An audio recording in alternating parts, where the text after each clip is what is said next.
Scenario केवल मनोरंजन के उद्देश्य से बनाया गया है। इसमें दिखाए गए सभी पात्र, घटनाएं और स्थान पूरी तरह काल्पनिक हैं। इसका किसी भी व्यक्ति, जीवित या मृत, से कोई संबंध नहीं है। यह सामग्री किसी भी वास्तविक घटना पर आधारित नहीं है। कमरे में अजीब सन्नाटा पसरा हुआ था। लकड़ी की दीवारें हवा से हल्का हल्का कांप रही थीं। बाहर पेड़ों की डालियां खिड़की से टकरा रही थीं।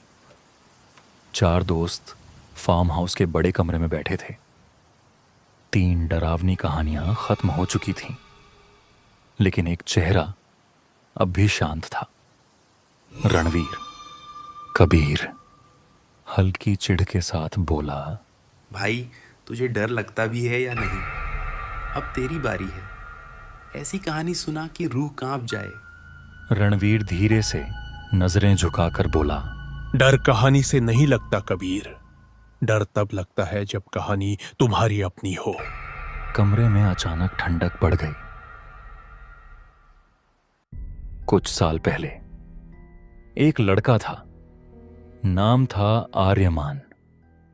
बड़ा घर, बड़ी गाड़ी, लेकिन खालीपन बहुत बड़ा। पिता विदेश में बिजनेस करते थे। घर में सिर्फ नौकर और सन्नाटा। एक रात भारी बारिश, फिसलती सड़क, नशे में तेज गाड़ी और अचानक धड़ाम। गाड़ी रुकते ही उसका दिल भी जैसे रुक गया।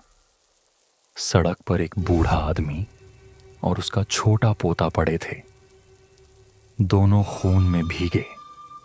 बेटा, मुझे छोड़ दे, मेरे पोते को बचा ले। आर्यमान के हाथ कांपने लगे। नशा उतर चुका था, लेकिन डर उससे भी बड़ा था। वो पीछे हटा, गाड़ी में बैठा और भाग गया। पीछे बारिश में घुलती आवाज, रुक जा।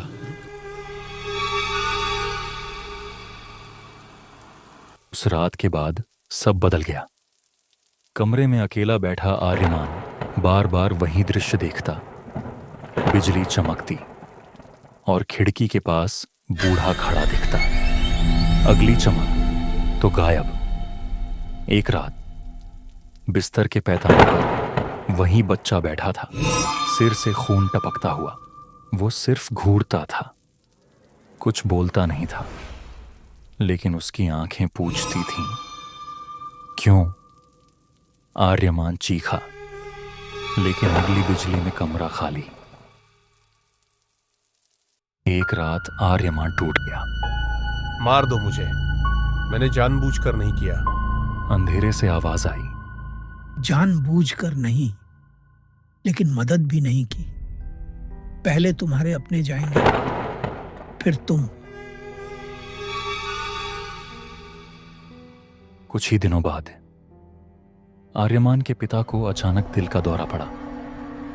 हॉस्पिटल पहुंचने से पहले ही सब खत्म। आर्यमान की आंखों में आंसू नहीं थे, बस वही शब्द गूंज रहे थे, पहले तुम्हारे अपने। पहले तुम्हारे अपने जाएंगे। सालों बाद आर्यमान अपने शहर लौटा। दोस्तों से मिलने का फैसला किया। नए साल की रात सब इस फार्म हाउस में इकट्ठा हुए। कबीर धीरे घबराकर बोला, तू ये कहानी ऐसे क्यों सुना रहा है रणवीर? क्योंकि वो लड़का मैं ही हूं। तीनों दोस्त सन्न हो गए। पागल है क्या? हम तो जिंदा हैं।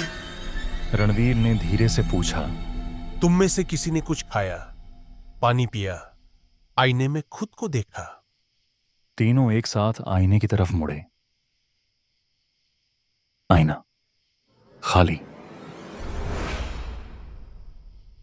कमरे की लाइट अचानक बुझ गई। कोने में 2 आकृतियां खड़ी थीं, वही बूढ़ा, वही बच्चा। दोनों मुस्कुरा रहे थे।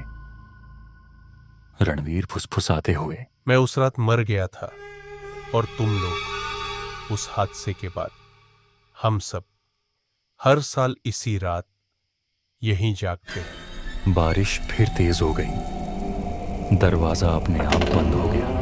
और फार्म हाउस में फिर वही सन्नाटा फैल गया।